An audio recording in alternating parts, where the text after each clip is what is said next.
함께 예배하는 모든 분들 가운데 이 말씀의 축복이 함께 하시기를 주님의 이름으로 축원합니다. 이 마태복음 5장부터 7장까지가 산산수훈이라고 이렇게 별명이 붙여져 있는 성경입니다. 산 위에서 주께서 말씀을 가르쳤다는 의미입니다. 산이 무엇인가에 대해서 말씀을 드렸습니다. 바로 이 산은 구약의 모세가 올랐던 시내산과 대비되는 바로 시온산이라는 것을 바로 말씀하고 있다는 것이죠. 그러니까 구약 성경 내내 하나님께서 이제 시온산에 오를 자를 보내주실 것을 약속하십니다. 바로 당신의 아들이라는 것이죠. 그러므로 예수께서 하나님의 아들이시다. 나는 모세와 같은 그런 인간에 불과한 자가 아니라 나는 하나님의 아들이다. 이것을 바로 선언하는 중요한 행위가 뭐였냐면 구약의 성취를 따라서 산 위에 바로 올라가신 것입니다. 그래서 히브리서 말씀에 보면 예수님이 모세와 다른 것을 이야기할 때 바로 무엇을 이야기하냐면 바로 이 부분을 이야기합니다. 그래서 모세는 하나님의 종으로서 시내산에서 이야기를 합니다. 그러므로 그의 말은 하나님의 말씀을 받아서 종으로서 바로 전달하는 전달자의 역할이지요. 그러나 예수님은 하나님의 아들로서 곧 하나님으로서 그가 직접 그 말씀을 하시고 계시는 것을 우리가 보게 되어집니다. 그래서 이 마태복음 산산수훈에 보면 예수님께서 이렇게 말씀하시는 것이 자꾸 등장합니다. 21절에 보면 옛사람에게 말한 바 살인하지 말라 누구든지 살인하면 심판을 받게 되리라 하였다는 것을 너희가 들었으나 나는 너희에게 이르노니 이렇게 이야기를 합니다. 여기서 옛사람이라는 것은 모세를 이야기하는 것인데 바로 종은 이렇게 이야기를 했다 이 말입니다. 그러니까 하나님의 종은 이렇게 말을 했다. 그러나 나는 너희에게 이르노니 이 말은 바로 하나님이 너희에게 이르노니 이 말하고 똑같은 말입니다. 그러니까 모세의 율법은 종의 말이라면 바로 이 산산수훈에서 하고 있는 예수님의 말씀은 하나님의 말씀, 이걸 대비시키는 것입니다. 그래서 33절에도 보면 또 옛사람에게 말한 바 하고 이야기를 하죠. 그리고 34절에서 나는 너희에게 이르노니 이렇게 이야기를 합니다. 그러니까 모세와 예수님이 완전히 차원이 다른 거지요.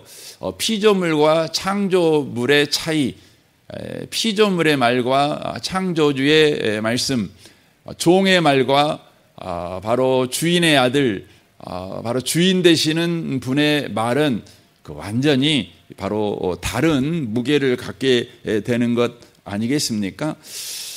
그래서 예수님께서 이렇게 산 위에 오르셔서 바로 제자들에게 말씀하시고 제자들이 말씀할 때 예수님이 말씀할 때 제자들이 바로 예수님께 나아왔다. 바로 이런 표현을 성경에 쓰는 거지요. 모세가 시내산에서 말을 할 때에는 백성들은 두려워 떨어서 시내산에 가까이 가지를 못합니다. 왜냐하면 거룩하신 그 하나님 앞에 죄인이 감히 갈 수가 없는 까닭에 그런 것이죠. 죽는 거죠. 그래서 하나님이 계속해서 경고합니다. 시내산에 가까이 가지 말아라. 오면 어떤 자도 죽는다는 거죠. 심지어 짐승도 죽는다. 그러니까 뭐 자기 잘났다고 생각하는 그 어떤 사람도 네 잘난 거 아니다. 하나님의 거룩함 앞에 서면 너는 죽을 죄인에 불과해. 바로 이것을 바로 말씀하시죠. 그러나 예수님이 말씀할 때에는 바로 가까이 갈 수 있는 것이죠. 그래서 예수님께서 계속해서 말씀하죠. 내게 가까이 오라는 거죠. 그래서 마태복음에서 자꾸 나오는 장면 중에 하나가 뭐냐면 예수님이 가까이 오는 것을 막지 못하게 하십니다. 그래서 어린아이들이 가까이 오는 것도 막지 말라 이렇게 말씀을 하시죠. 왜냐하면 예수님 자신이 천국이시니까 그리고 천국에 들어오도록 예수님 자신이 바로 길이 되어 주시는 까닭에 그래서 예수님을 바로 통해서 바로 예수님께 가는 거죠. 예수님을 통해서 하나님께 가는 거고 천국에 가는 것이고 예수님을 통하는 것 자체가 바로 천국에 들어간 것 이것을 말하는 것이죠. 그래서 마태복음에서는 계속해서 이야기를 하고 있는 것이 우리가 예수 믿으면 천국에 간다라는 그 표현을 쓰는 것보다 천국이 우리에게 온다 이 표현을 더 많이 씁니다. 천국이 우리에게 오는 것이죠. 굉장하죠. 그러니까 우리가 죽어서 천국 가는 거야 당연한 것이다. 현재도 우리가 예수를 믿게 되면 천국을 사는 거다. 이걸 보여주는 것입니다. 그래서 이 마태복음 이제 5장 산산순에서는 천국에 산다는 게 뭐냐? 이제 이걸 말씀하고 있는 거예요. 천국에 산다는 게 뭐냐? 그래서 천국과 세상이 뭐가 다르냐? 그래서 네가 지금 이렇게 살고 있다면 너는 지금 천국에 살고 있는 거야. 이걸 말하는 거예요. 만약에 네가 이렇게 안 살고 있으면 네가 천국같이 느끼고 있지만 그건 사실 천국이 아니야. 이걸 이야기를 지금 하고 계시는 바로 내용이라고 하는 것입니다. 이번 주는 우리가 애통하는 자는 복이 있나니 이 부분에 대해서 우리가 지금 나눌 것입니다. 애통하는 자는 복이 있다 이렇게 말하잖아요. 참 우리가 인간적으로 생각하면 참 말도 안 되는 말 아니겠습니까? 여러분 세상에서는 웃는 자가 성공한 사람 아니겠습니까? 그래서 세상에서 하는 말이 뭡니까? 마지막에 웃는 사람이 웃는 사람이다. 뭐 그런 이야기를 하지 않아요? 그런데 성경은 뭐라 하냐면 우는 자가 복이 있다. 우는 자가 승자다.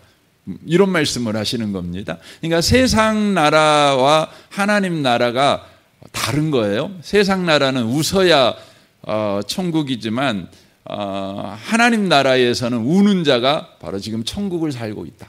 이 땅에서 바로 그런다. 이렇게 말씀하고 있는 거죠. 물론 저와 여러분이 최종 구원의 날에는 바로 우리는 애통이 없죠.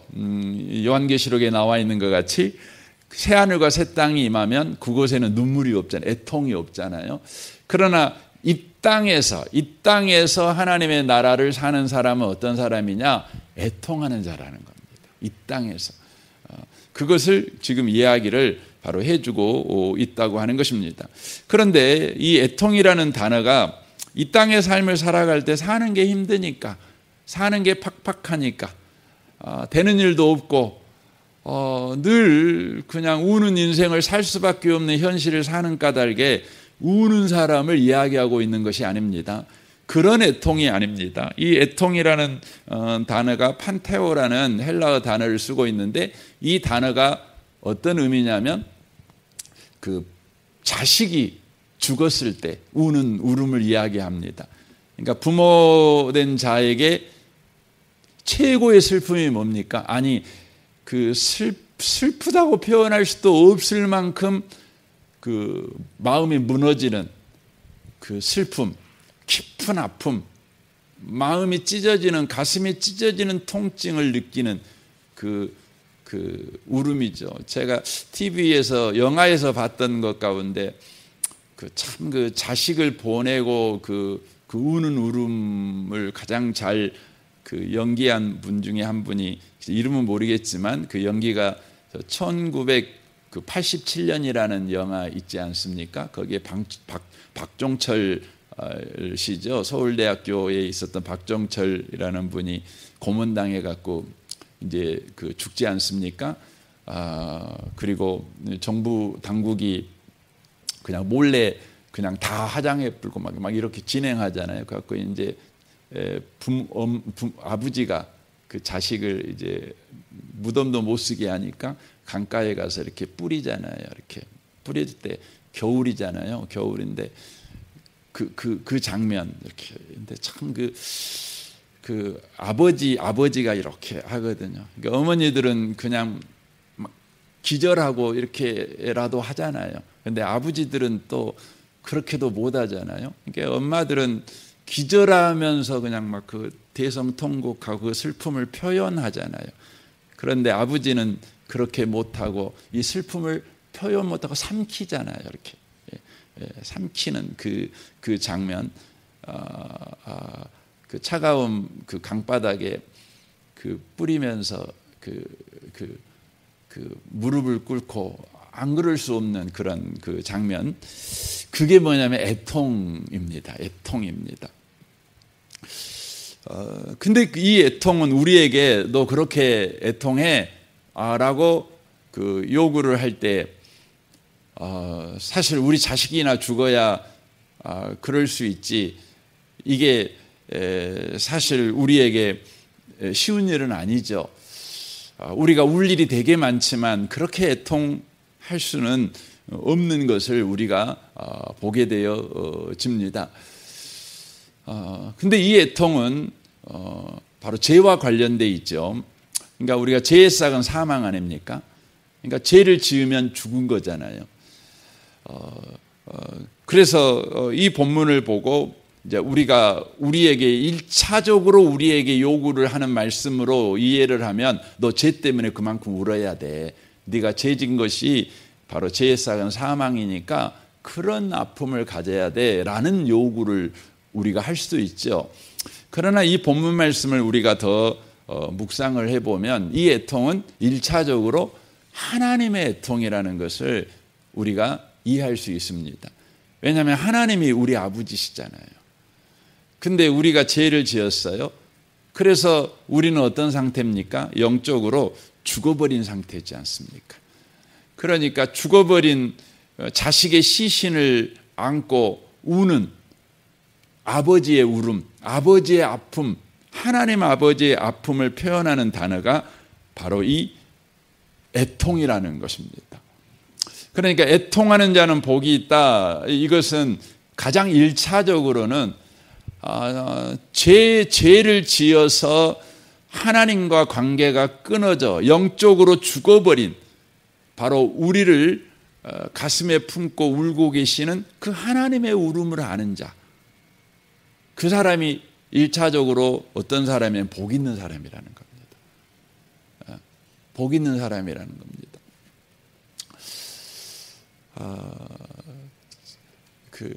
여러분, 우리는 이제 요즘은 고독사가 많잖아요.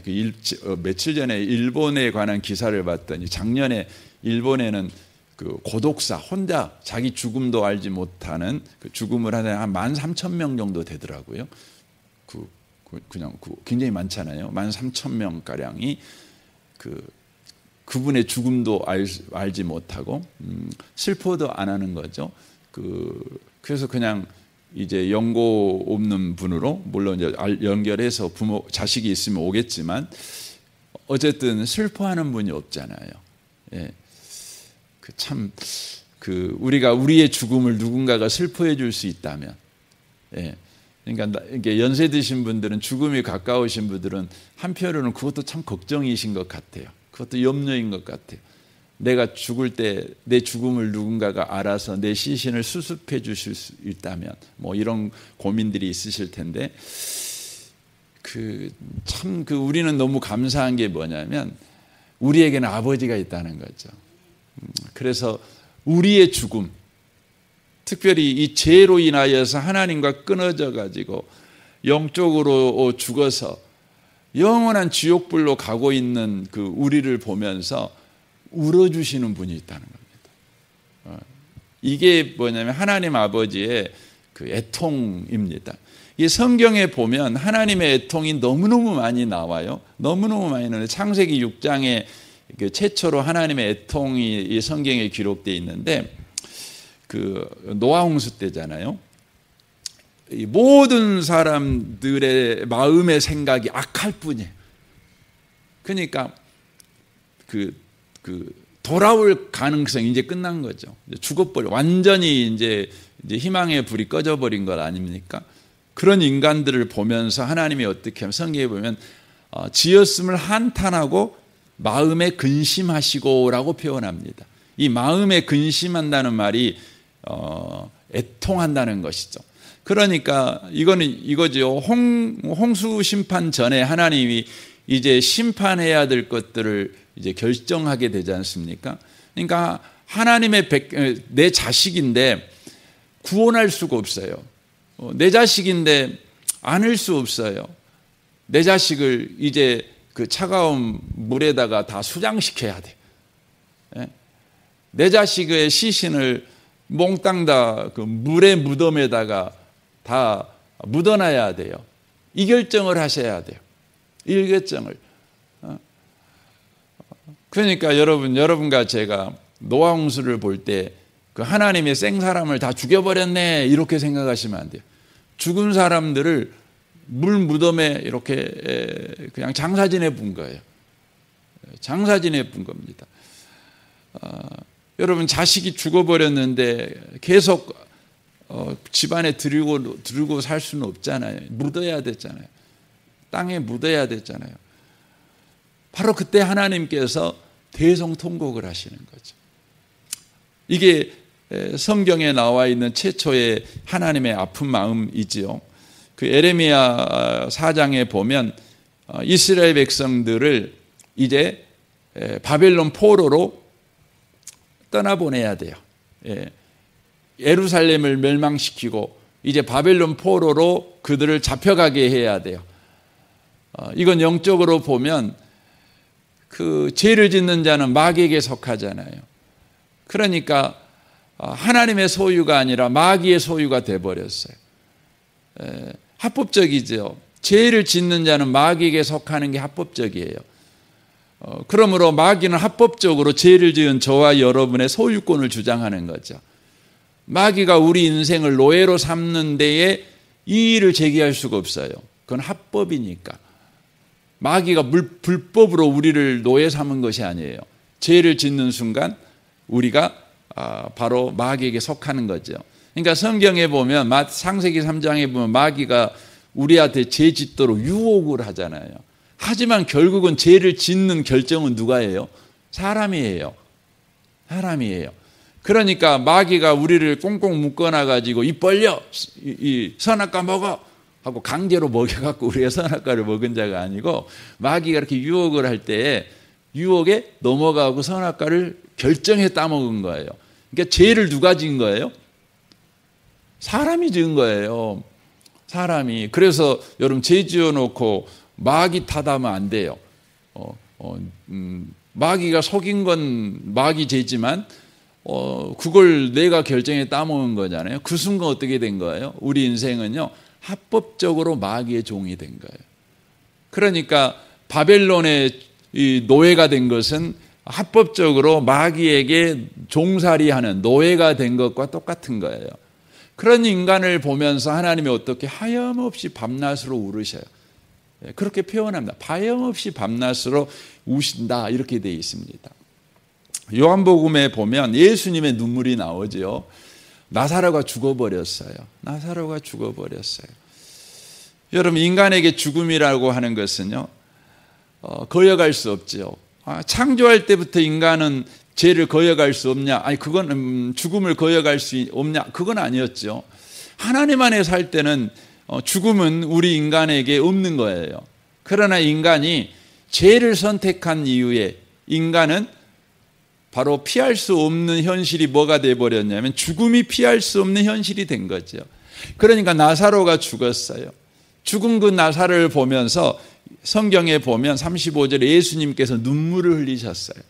그건 뭐냐면 바로 죄로 말미암아 죽어버리는 인간의 비극. 그건 나사로만을 이야기하는 것이 아니죠. 죄로 죽을 운명에 처해 있는 모든 인간을 보시면서 예수님께서 우시는 거죠. 우시는 거죠. 누가복음 19장에 보면 예수님께서 예루살렘 성을 보시면서 또 우시죠. 이제 하나님이 그 끊임없이 암탉이 병아리를 품는 것이 품으려고 했지만 그들이 거절합니다. 계속 거절합니다. 거절하면 어떻게 돼요? 독수리 밥이 되는 거죠. 성경에서 독수리는 늘 두 가지 그 그 상징으로 나옵니다. 하나는 구원을 상징하고 있고 또 하나는 심판을 상징합니다. 그러니까 암탉 안에 있는 그 병아리는 구원을 받지만 암탉 밖으로 뛰쳐나가는 새끼는 어떻게 돼요? 그건 심판이죠. 그건 먹이죠. 먹이죠. 죽는 거죠. 그래서 결국 예수님이 어떻게 해요? 아무리 하나님이 안으려고 해도 그 품에 들어오지 않는, 그래서 결국은 이스라엘이 완전히 망하잖아요. 그걸 보면 예수님이 우십니다. 예루살렘아, 예루살렘아 하면서 우십니다. 이게 예수님의 그 통곡인 것을 우리가 보게 되어집니다.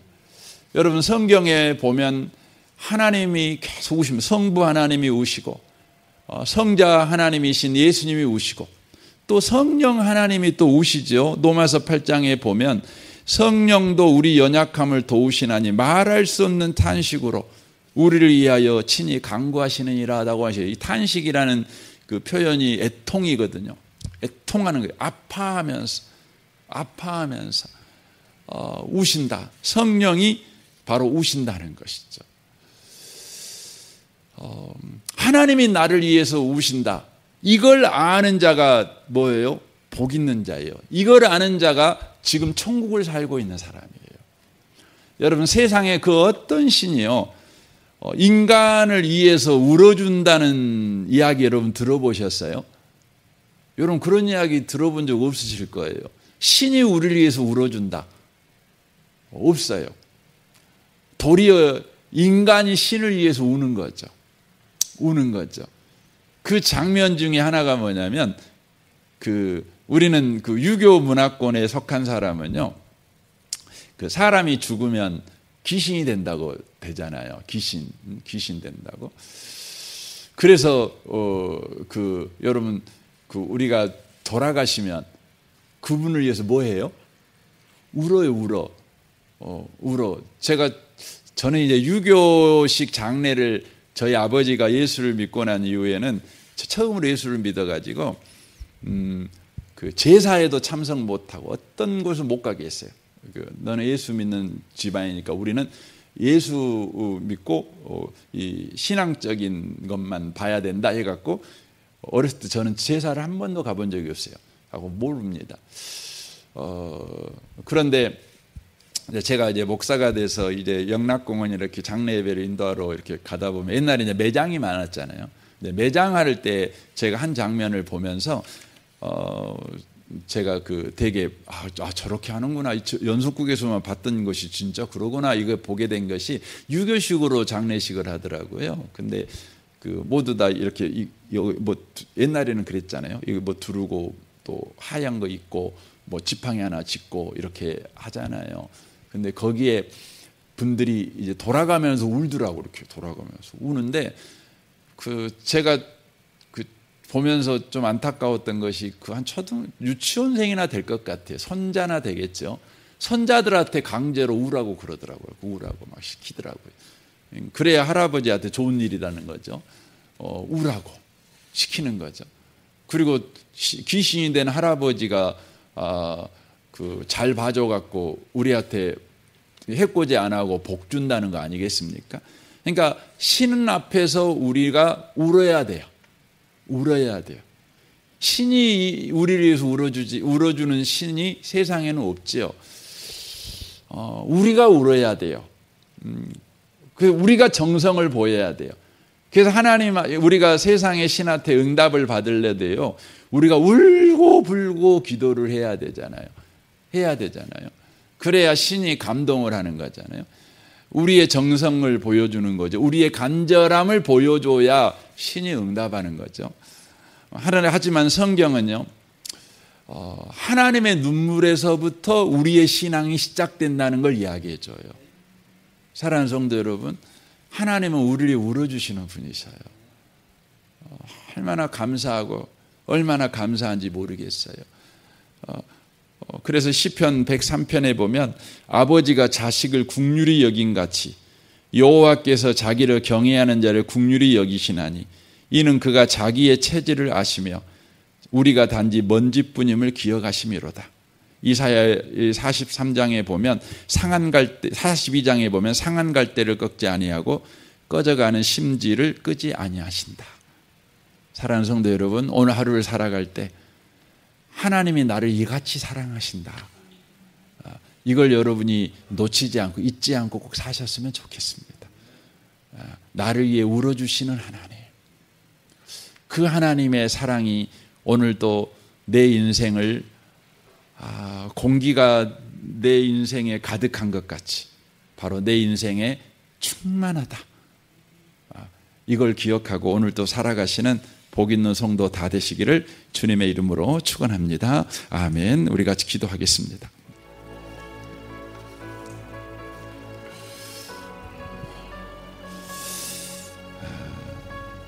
오늘 하나님의 애통, 하나님의 눈물, 그 사랑 가운데 있는 우리 인생을 생각하며 오늘 또 감사함으로 또 소망 중에 기뻐함으로 하루를 살아내는 우리가 되게 하시옵소서. 여러분 이를 위해서 여러분 자신과 가정과 직장 생활과 또 성도들을 위해서 또 기도해 주십시오. 우리 유치부 우리 아이들을 위해 기도해 주시고 특별히 섬기시는 우리 교사들을 위해서 기도해 주십시오. 우리 정선마을 장로님과 순장 순원들을 위해서 기도해 주십시오. 우리 양육과정 다음 주부터 시작하는데 이를 위해서 기도해 주시고 특별히 샤인 코스를 위해서 기도해 주십시오. 이 나라를 위해, 이 민족을 위해서, 북한과 열방을 위해서 지금 전쟁 가운데 있는 그곳에 하나님의 위로와 평화가 임하도록 또 하나님의 뜻이 온전히 이루어지도록 또 전쟁 같은 삶을 살아가고 있는 모든 사람들에게 주님의 평화가 임하도록 여러분이 이 아침에 기도해 주시면 좋겠습니다. 우리 좋으신 주님께 통성으로 구하겠습니다. 기도하겠습니다.